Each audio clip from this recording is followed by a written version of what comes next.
Dear students, today we are going to study about Herodotus, the first Greek historian and rightly called the father of history. அன்புக்கினிய மாணவர்களே, இன்று நாம் கிரேக்க வரலாற்று ஆசிரியர்களில் முதலாமானவரும் வரலாற்றின் தந்தை என்று போற்றப்படுபவருமான ஹெரோடாட்டஸை பற்றி படிக்க இருக்கின்றோம். Herodotus is called as the father of history because he was the link between logographers and historians.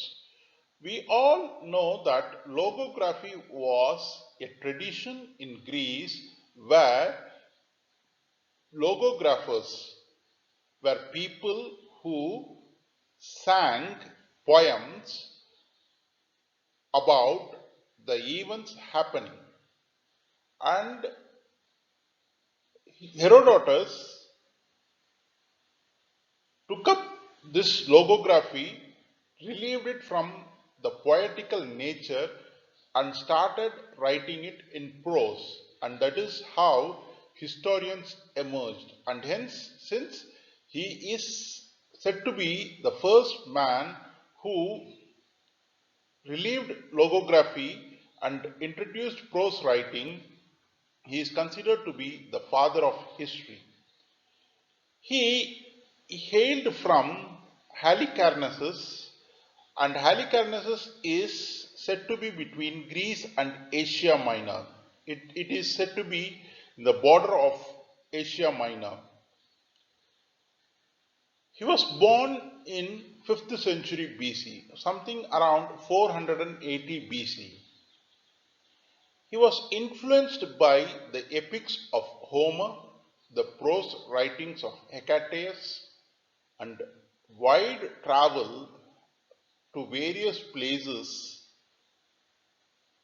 like Thrace, Scythia, Egypt, and Babylon had influenced him in historical writing.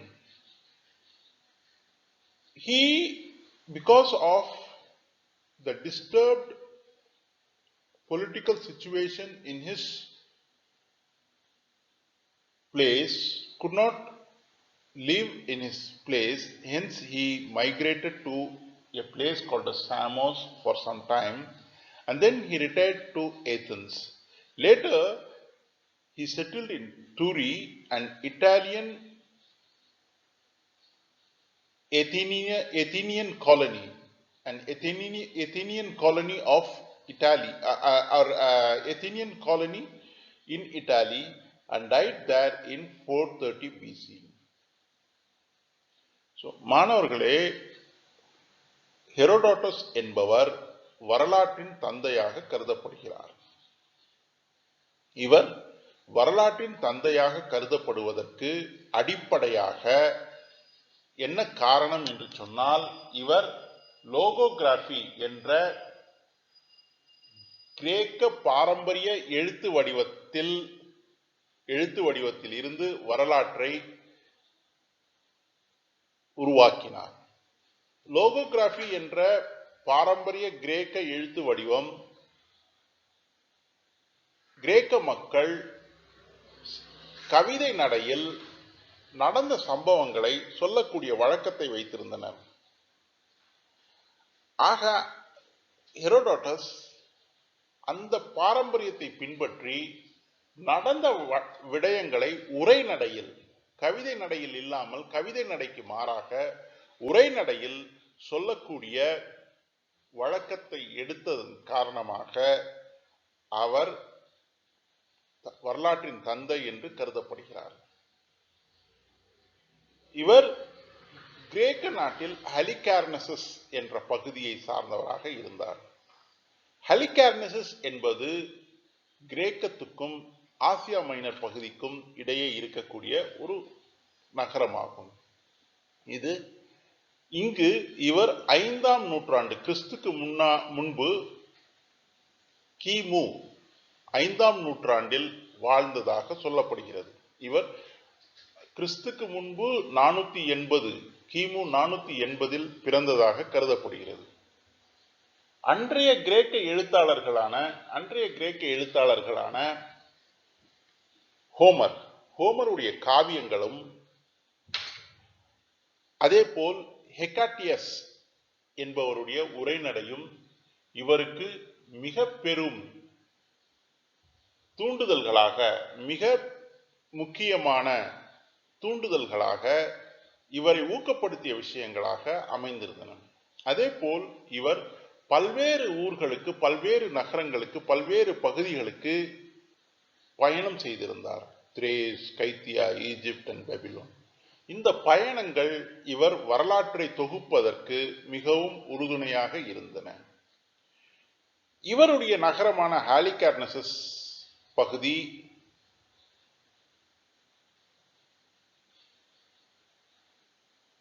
மற்றவர்களால் கைப்பற்றப்பட்டதன் காரணமாக, அது கிரேக்கர்கள் வசம் இல்லாமல் போனதன் காரணமாக இவர் அந்த பகுதியில் வாழ முடியாமல் சமோஸ் என்ற ஒரு பகுதியில் கொஞ்ச நாள் வாழ்ந்திருந்தார்.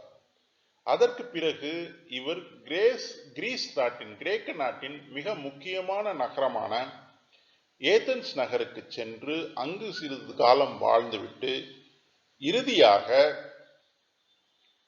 ஏதென்ஸ் நகரத்தின் காலனியாக விளங்கிய துரி, இத்தாலி நாட்டில் இருக்கக்கூடிய துரி என்ற பகுதியில் தங்கி அங்கு மரணமடைந்தார். ஆக ஹெரோடோட்டஸ் உலக வரலாற்றில் ஒரு மிக முக்கியமான நபர். ஏன் என்று சொன்னால் அவர் வரலாற்றின் தந்தையாக கருதப்படுபவர், வரலாறு என்ற அந்த பாடத்துக்கு வித்திட்டவராக கருதப்படுபவர்.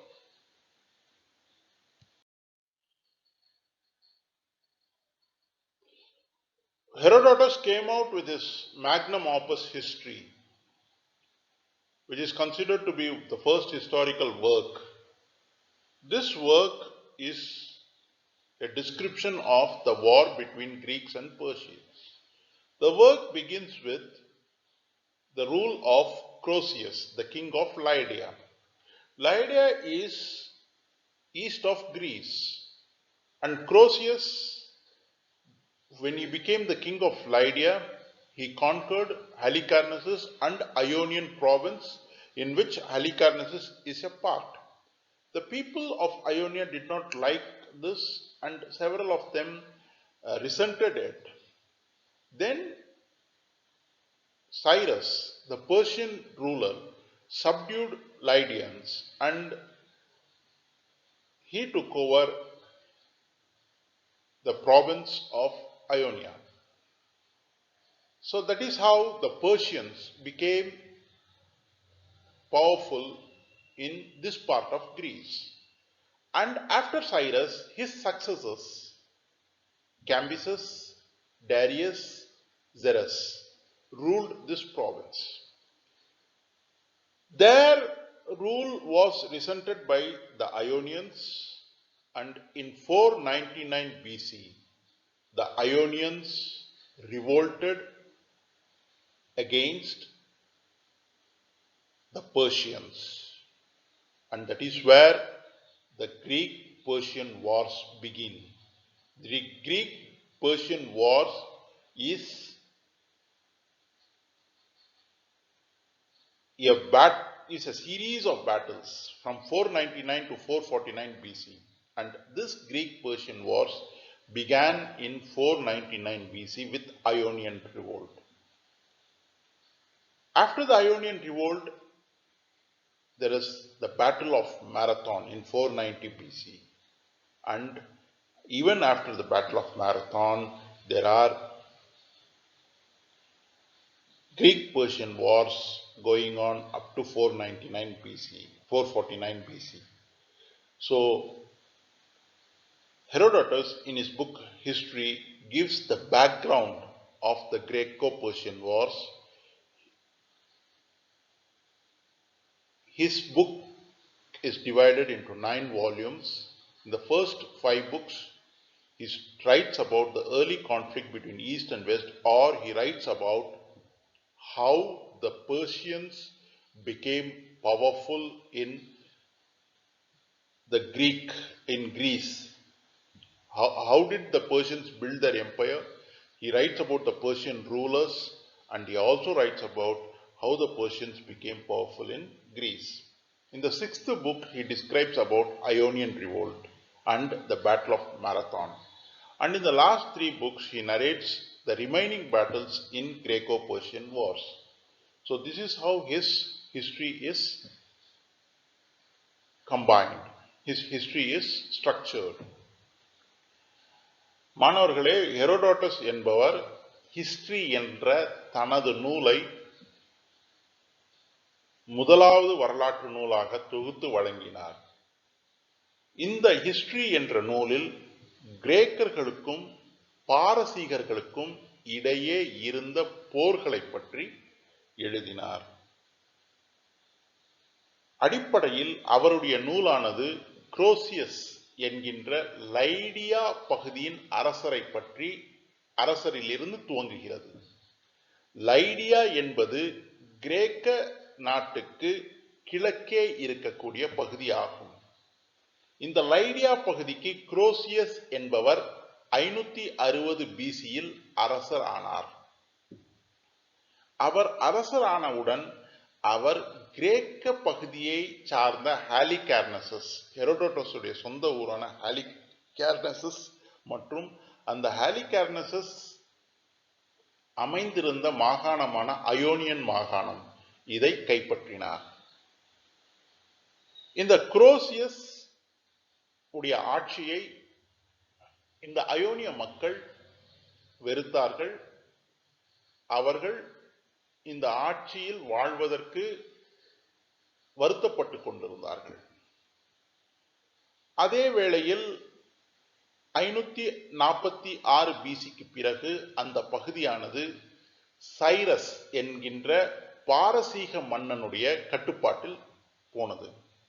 குரோசியஸ், லைடியா அரசன் குரோசியஸை தோற்கடித்து அந்த பகுதியை சைரஸ் என்ற பாரசீக மன்னர் கைப்பற்றினார். சைரஸும்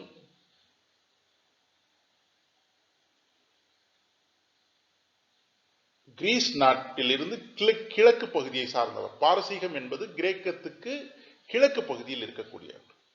ஆக கிரீஸ் பகுதியை முதலில் லைடியர்கள், கிழக்கே இருந்த லைடியர்கள் கைப்பற்றினார்கள்.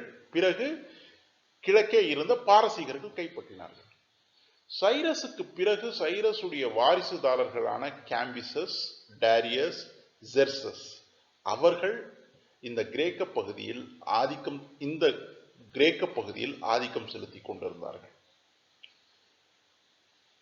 பாரசீக ஆதிக்கத்தை கிரேக்க மக்கள், குறிப்பாக அயோனியர்கள் வெறுத்து, அதன் விளைவாக அயோனியன் புரட்சி என்ற புரட்சி 499 பிசியில் தொடங்கி 493 பிசி வரை நடைபெற்றுக் கொண்டிருந்தது. அதற்கு பிறகு 490 பிசியில் மீண்டும் பாரசீகர்களுக்கும் கிரேக்கர்களுக்கும் மாரத்தான் என்ற போர் நடைபெற்றது. அதற்கு பிறகும் இந்த பாரசீகர்களுக்கும் கிரேக்கர்களுக்கும் 499 முதல் 449 பிசி வரை தொடர் போர்கள் நடைபெற்றுக் கொண்டிருந்தன. இந்த போர்களை தான் ஹெரோடோட்டஸ் தனது புத்தகமான ஹிஸ்டரி என்ற புத்தகத்தில் 9 பாகங்களில் விளக்குகின்றார். அவருடைய முதல் 5 புத்தகங்கள்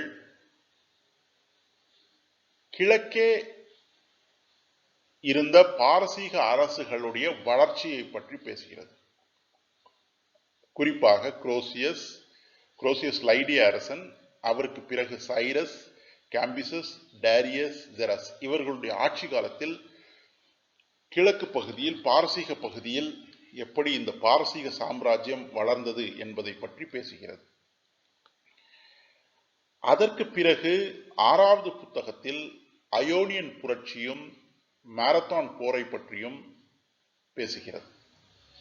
கடைசி 3 புத்தகங்கள் மாரத்தான் போருக்கு பிறகு நடைபெற்ற கிரேக்க பாரசீக போர்களை பற்றி பேசுகிறது. ஆக இவருடைய நூலானது முழுக்க முழுக்க கிரேக்க பாரசீக போர்களை பற்றியே, கிரேக்க பாரசீக போர்களை சார்ந்தே இருக்கின்றது.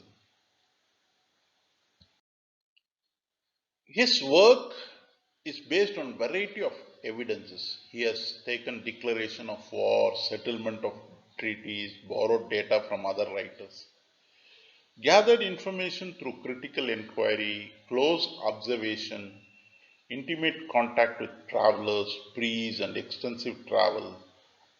Then he analyzed the confused data and wove them into a single texture. Herodotus himself declares, I am giving the results of my enquiries so that the memory of what men have done shall not perish from the world, nor their achievements, whether of Greeks or of foreigners, go unsung.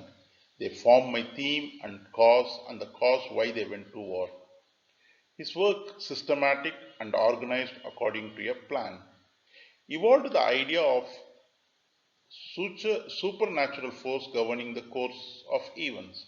Xerxes struggled hard but was not favored by destiny.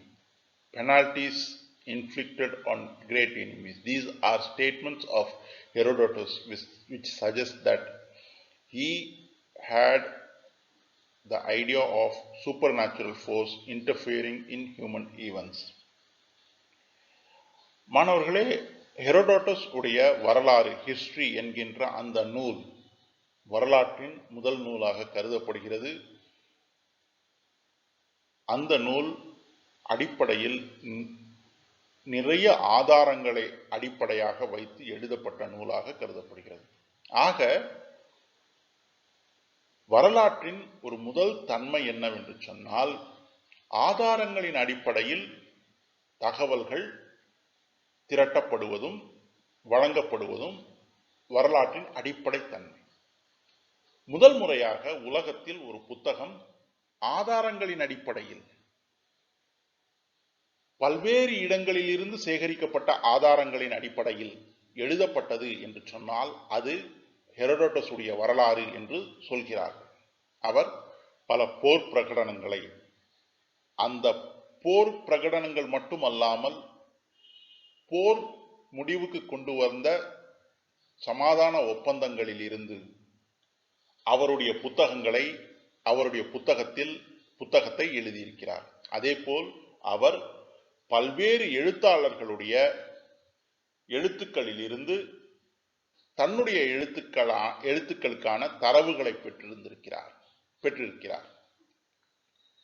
அது மட்டுமல்லாமல் அவர் பெற்ற தரவுகளை எல்லாம் அலசி ஆராய்ந்து அதன் மூலம் தனது செய்திகளை சொல்லுகிறார். பல இடங்களுக்கு பயணம் செய்திருக்கிறார். அவர் எழுதக்கூடிய அவருடைய வரலாற்றில் முதல் 5 புத்தகங்களில், 9 புத்தகங்களில் முதல் 5 அல்லது 6 புத்தகங்கள் அவருக்கு முன்பு நடந்த நிகழ்வுகள்.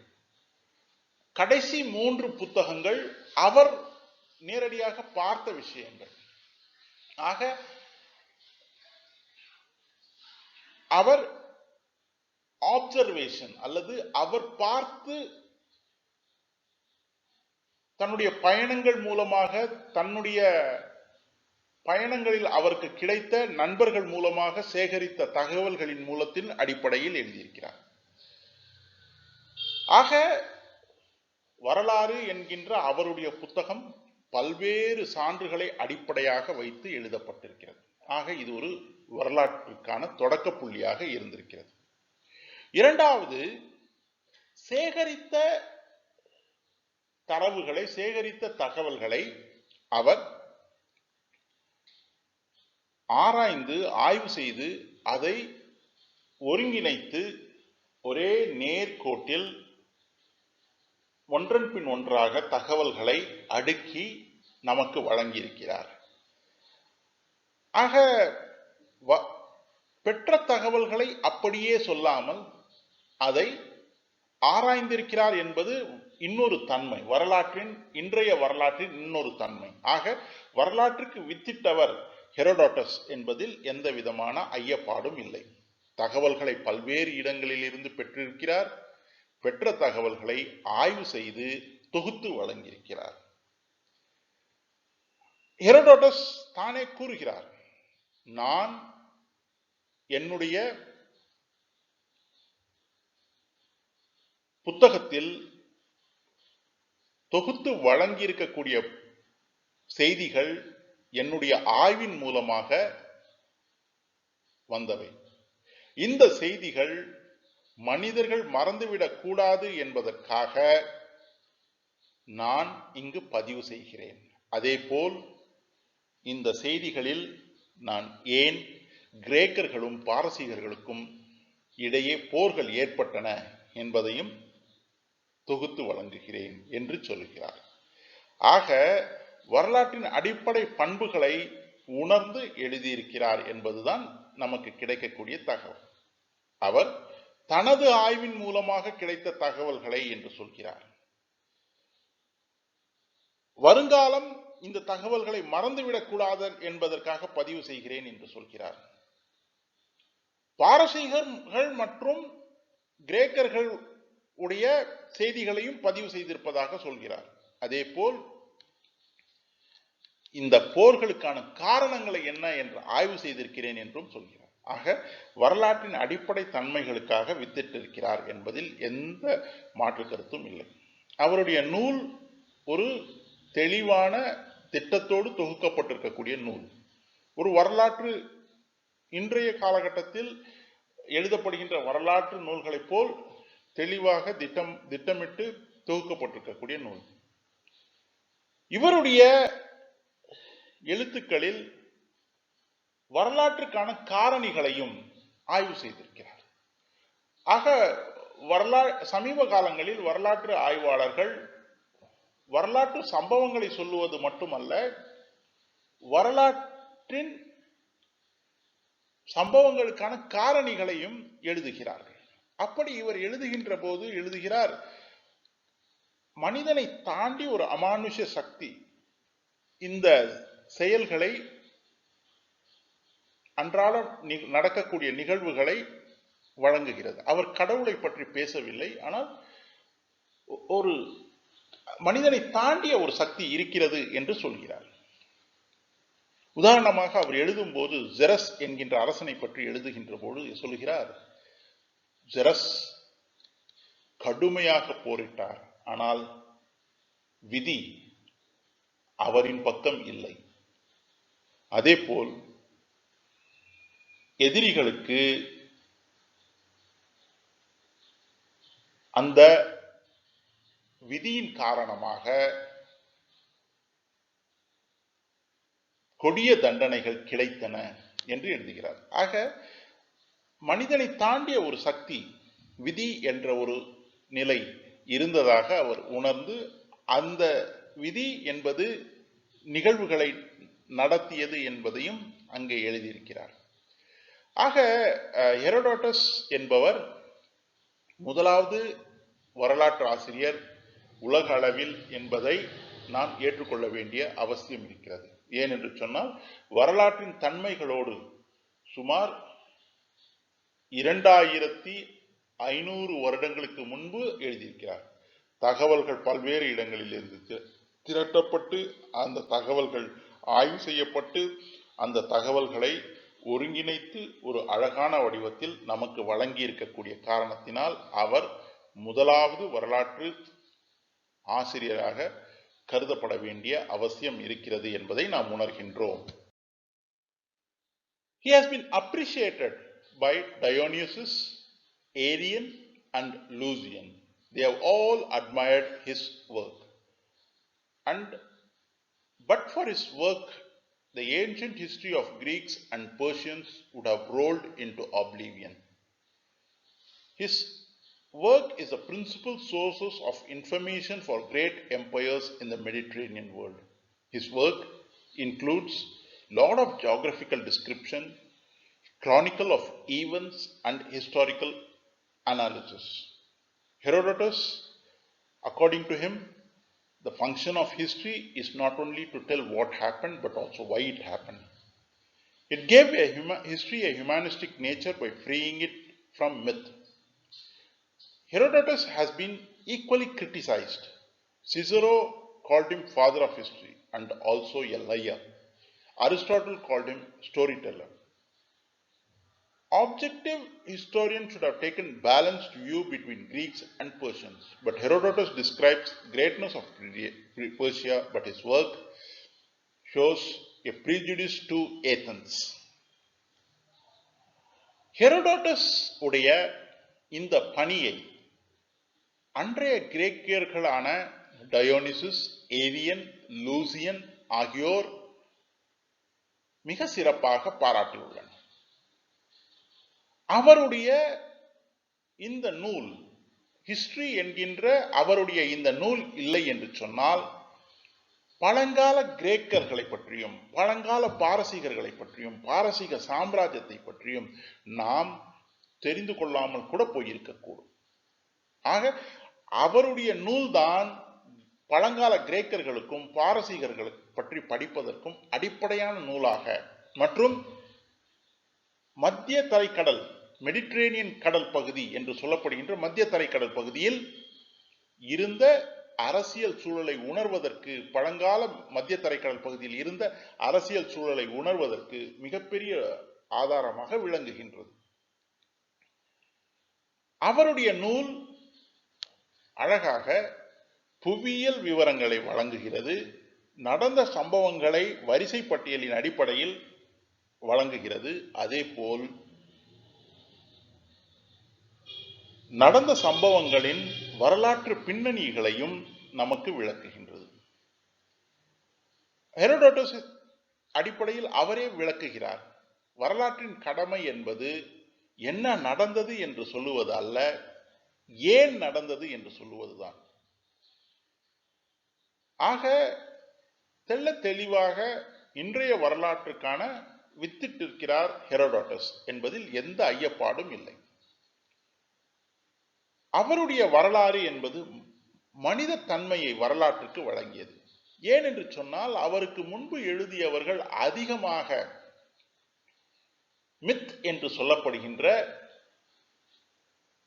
மித்தாலஜியை அடிப்படையாக எழுதியவர்கள். மித்தாலஜி என்று சொன்னால் அதில் மனிதர்களுக்கு குறைவான பங்களிப்பும், மனிதர்களை தாண்டிய சக்திகளுக்கு அதிகமான பங்களிப்பும், பல்வேறு கடவுள்களை சித்தரித்து அந்த கடவுள்களுக்கு இடையே நடக்கக்கூடிய போர்கள், அதை பற்றி எழுதி கொண்டிருந்த வேளையில் மனிதர்களை மையப்படுத்தி எழுதியவர் ஹெரோடோட்டஸ். ஆக வரலாற்றுக்கு ஒரு மனித தன்மை, வரலாறு என்பது மனிதர்களை பற்றி படிக்கக்கூடிய பாடம், மனிதர்களின் செயல்பாடுகளை படிக்கக்கூடிய பாடம், மனிதர்கள் வாழக்கூடிய சமூகங்களை பற்றி படிக்கக்கூடிய பாடம் என்ற அந்த நிலைப்பாட்டை உருவாக்கியவரும் ஹெரோடோட்டஸ். ஆக வரலாற்றுக்கு, வரலாற்றின் அடிப்படை தன்மைகளை வழங்கியவர் ஹெரோடோட்டஸ். ஆகதான் அவர் வரலாற்றின் தந்தை என்று அழைக்கப்படுகின்றார். ஹெரோடோட்டஸை போற்றியவர்கள், பாராட்டியவர்கள் போல் ஹெரோடோட்டஸை விமர்சனம் செய்தவர்களும் உண்டு. சிசரோ என்ற ஒரு கிரேக்க அறிஞர் வரலாற்றை, ஹெரோடோட்டஸை வரலாற்றின் தந்தையாக ஒப்புக்கொள்கிறார். ஆனால் அவரை மிகப்பெரிய பொய்யராகவும் சித்தரிக்கிறார். அதே போல் அரிஸ்டாட்டில் ஹெரோடோட்டஸை வரலாற்று ஆசிரியராக ஏற்றுக்கொள்ளாமல் ஒரு கதை சொல்லியாக மட்டுமே பார்க்கிறார். அடிப்படையில் ஹெரோடோட்டஸ் ஒரு நேர்மையான வரலாற்று ஆசிரியராக இருந்தால், அவர் கிரேக்கர்களுக்கும் பாரசீகர்களுக்கும் நடைபெறக்கூடிய போர்களில் ஒரு நடுநிலையான நிலைப்பாட்டை எடுத்து தன்னுடைய புத்தகத்தை வழங்கி இருக்க வேண்டும். ஹெரோடோட்டஸ் பாரசீகர்களை போற்றுகிறார், பாரசீகர்களை பாராட்டுகிறார், பாரசீகர்களை. ஆனால் அவருடைய எழுத்துக்களில் தன்னுடைய கிரேக்க சார்பு தன்மை அதிகமாக தெரிகிறது. அவருடைய புத்தகம் கிரேக்கர்களுக்கு கிரேக்கர்கள் சார்பாக இருக்கின்றது. நடுநிலையான நிலைப்பாடு இல்லாமல் கிரேக்கர்களின் பக்கம் ஒரு சாய்வு அவருடைய புத்தகத்தில் தெரிகின்றது. ஆக வரலாற்றின் தந்தை என்பதில் எந்த ஐயப்பாடும் இல்லை என்று சொன்னாலும் அவருடைய புத்தகத்தில் சில விமர்சனங்கள் இருக்கின்றன. His work history depended more on his own observations, eyewitness accounts and oral tradition than on official records and written records. And his narrative was also interrupted. It was not in a series. Thucydides clearly prompted that Herodotus attempted too much and left out important events, giving preference to minor details. And historical criticism also did not have much adequate attention. But however, we need, in spite of all these criticisms, we need to credit Herodotus as the father of history and the first historian for the world and from Greece. அவர் விமர்சிக்கப்படுகின்ற வேளையில் மேலும் அவர் மீது வைக்கப்படுகின்ற விமர்சனங்கள் என்னவென்று சொன்னால், அவர் பல்வேறு சான்றுகளில் இருந்து தகவல்களை பெற்றார் என்பதில் எந்த ஐயப்பாடும் இல்லை. ஆனால் அதிகமான சான்றுகள் எழுத்துப்பூர்வமான அதிகாரப்பூர்வமான ஆவணங்களில் இருந்து பெறப்படாமல் தன்னுடைய தான் பார்த்த விஷயங்களை, மற்றவர்கள் பார்த்த விஷயங்களை வாய்மொழியாக கேட்டு பதிவு செய்திருக்கிறார் என்பது அவர் மீது வைக்கப்படுகின்ற ஒரு விமர்சனமாக இருக்கின்றது.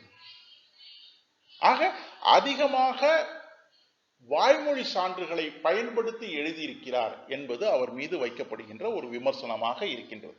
அதே போல் அவருடைய எழுத்து,